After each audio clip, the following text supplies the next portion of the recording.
देखते हैं आज का जो टॉपिक है वो है उत्तल दर्पण में आवर्धन।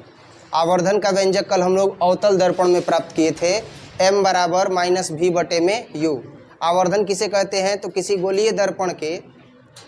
गोलीय दर्पण के भाग अवतल दर्पण अथवा उत्तल दर्पण के लिए प्रतिबिंब की ऊंचाई और बिंब की ऊंचाई के अनुपात को आवर्धन कहते हैं और आवर्धन को m से सूचित करते हैं। अर्थात आवर्धन m बराबर प्रतिबिंब की ऊंचाई h डैश और बटा में बिंब अथवा वस्तु की ऊंचाई h।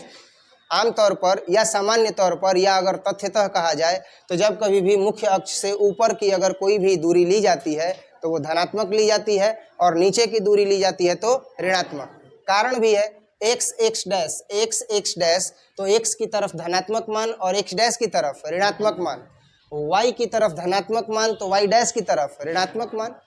होता है कि नहीं होता है कार्तीय तल में? तो इस प्रकार से स्पष्ट है कि जब ऊपर की ओर जाएंगे तो धनात्मक मान, जब नीचे की ओर आएंगे तो ऋणात्मक मान। जब x की तरफ आएंगे तो धनात्मक मान, x डैश की तरफ जाएंगे तो ऋणात्मक मान। क्लियर है? अब यहाँ पर हम क्या देखते हैं कि x और y एक उत्तल दर्पण है और इस उत्तल दर्पण की यह विशेषता है कि इसके मुख्य अक्ष पर एक वस्तु AB जब रखा जाएगा तो उसका प्रतिबिंब उस वस्तु से छोटा बनेगा और दर्पण के पीछे बनेगा। जो बन भी रहा है, AB एक वस्तु है, x डैश पर एक वस्तु रखी गई है जिसका प्रतिबिंब कहाँ बन रहा है? फोकस और ध्रुव के बीच में बन रहा है A डैश B डैश, जिसका आकार वस्तु के आकार से क्या है? छोटा है और यह प्रतिबिंब आभासी सीधा है। अब इसी स्थिति के लिए हमें आवर्धन का मान ज्ञात करना है। तो आवर्धन का मान ज्ञात करने का मतलब क्या हुआ? m बराबर माइनस भी बटे में u साबित करना है। यही ना हुआ? क्या साबित करना है? m बराबर माइनस भी बटे में u साबित करना है। तो साबित करेंगे, लेकिन उससे पहले फिगर का डिस्क्रिप्शन लिखेंगे। क्या? माना कि एक्स वाई एक क्या है? अवतल दर्पण है कि उत्तल दर्पण है? माना कि एक्स वाई एक क्या है? उत्तल दर्पण है। उत्तल दर्पण है जिसका ध्रुव P है, जो फिगर में है सेम टू सेम वही लिखेंगे, जिसका ध्रुव क्या है? P है एवं मुख्य अक्ष, तो मुख्य अक्ष क्या है? x डैश है। इसका मुख्य अक्ष क्या है? x डैश है। इसके मुख्य अक्ष पर एक वस्तु क्या रखी गई है? AB। तो लिखेंगे इसके मुख्य अक्ष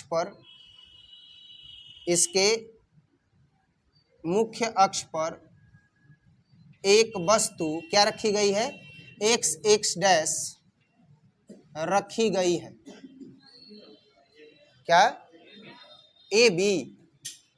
AB वस्तु रखी गई है या वस्तु AB रखी गई है, जिसका प्रतिबिंब दर्पण द्वारा ध्रुव और फोकस के बीच बनता है। जिसका प्रतिबिंब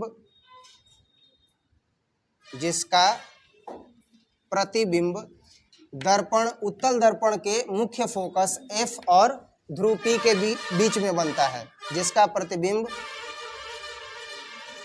उत्तल दर्पण के मुख्य फोकस F एवं ध्रुव P के बीच बनता है। ध्रुव P के बीच बनता है। अभी तक जो बताए थे वही न लिखे हैं? क्या लिखे हैं कि एक्स वाई एक उत्तल दर्पण है और उत्तल दर्पण का ध्रुव P है और इसका मुख्य अक्ष x डैश है और इसी मुख्य अक्ष x डैश पर एक वस्तु AB रखी गई है जिसका प्रतिबिंब इसके मुख्य फोकस और ध्रुव P के बीच में बनता है। तो बन रहा है कि नहीं बन रहा है? अब यह जो ध्रुव P और फोकस F के बीच में प्रतिबिंब A डैश B डैश बन रहा है, इसका प्रकृति कैसा है? तो इसका प्रकृति है कि यह जो है वह वस्तु की तुलना में छोटा है और आभासी सीधा है। तो लिखेंगे कि यह प्रतिबिंब वस्तु की तुलना में क्या है? छोटा है एवं और क्या है? आभासी सीधा है। कोई दिक्कत? ये क्या है? आभासी सीधा है और वस्तु की तुलना में छोटा है। अब चित्र से अगर देखा जाए तो हमें क्या करना है? तो हमें तो आवर्धन का मान प्राप्त करना है। तो आवर्धन का मान प्राप्त करने का मतलब m बराबर माइनस भी बटे में u होना चाहिए। तो अब हम देखेंगे त्रिभुज ए बी पी और ए डैश बी डैश पी में लिखेंगे चित्र से त्रिभुज ए बी पी एवं त्रिभुज ए डैश बी डैश पी में। तो क्या होगा, तो अब देखा जाए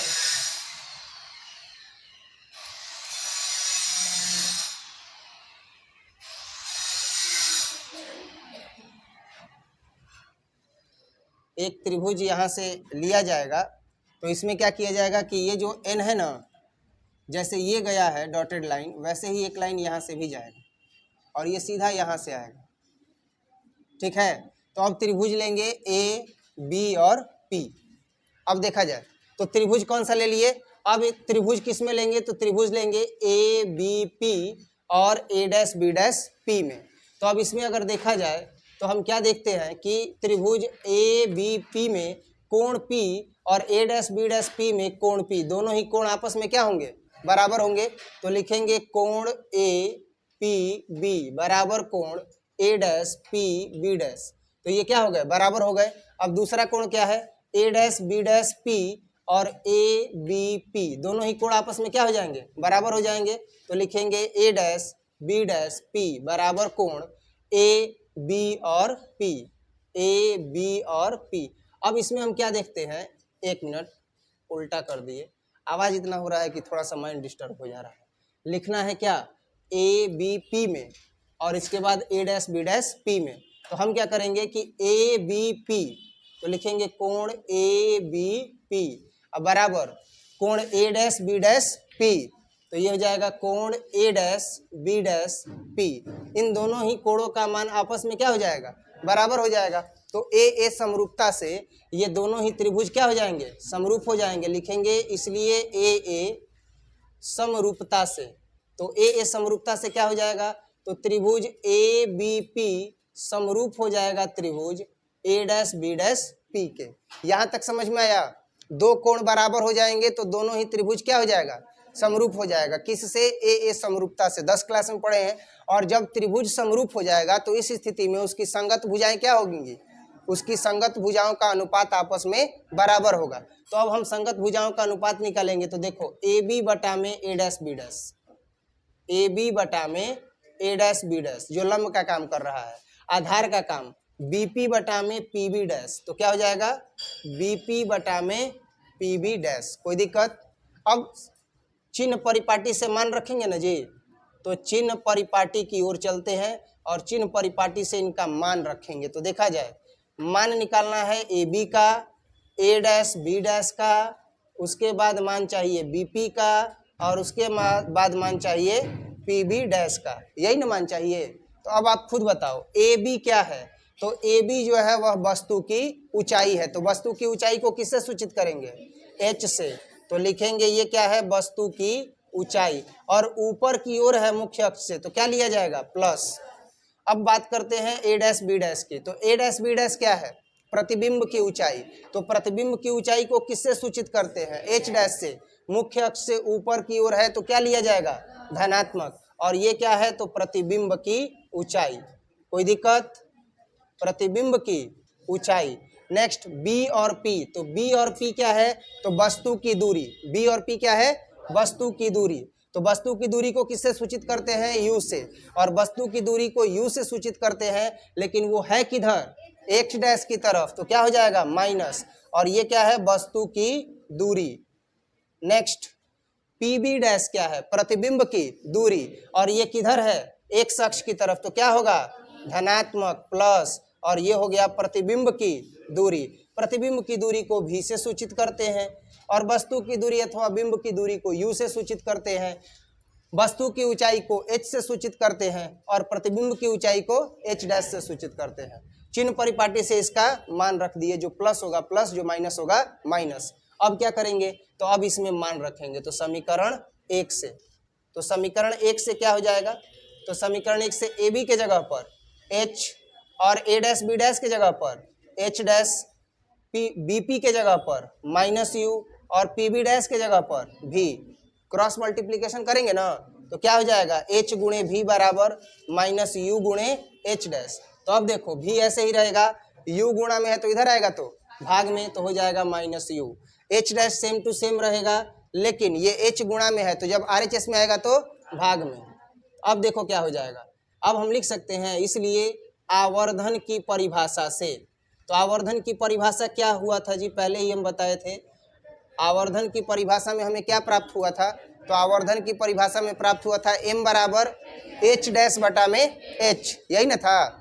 आवर्धन की परिभाषा की बात कर रहे हैं, आवर्धन के व्यंजक की नहीं। आवर्धन की परिभाषा है कि प्रतिबिंब की ऊंचाई बटा में बिंब की ऊंचाई, अर्थात वस्तु की ऊंचाई के अनुपात को ही क्या कहते हैं, मतलब प्रतिबिंब की ऊंचाई हो और वस्तु की ऊंचाई हो और उसका अनुपात निकालेंगे, यानी h डैश बटा में h करेंगे तो वो क्या हो जाएगा, आवर्धन हो जाएगा। यानी m बराबर h डैश बटा में h, तो लिखेंगे m बराबर h डैश बटा में h, इसलिए उपरोक्त पद में, तो उपरोक्त पद में क्या हो जाएगा, तो उपरोक्त पद में हमें मिलेगा h डैश बटा में h के जगह पर m और बराबर माइनस v बटे में u, यही ना सत्यापित करना था।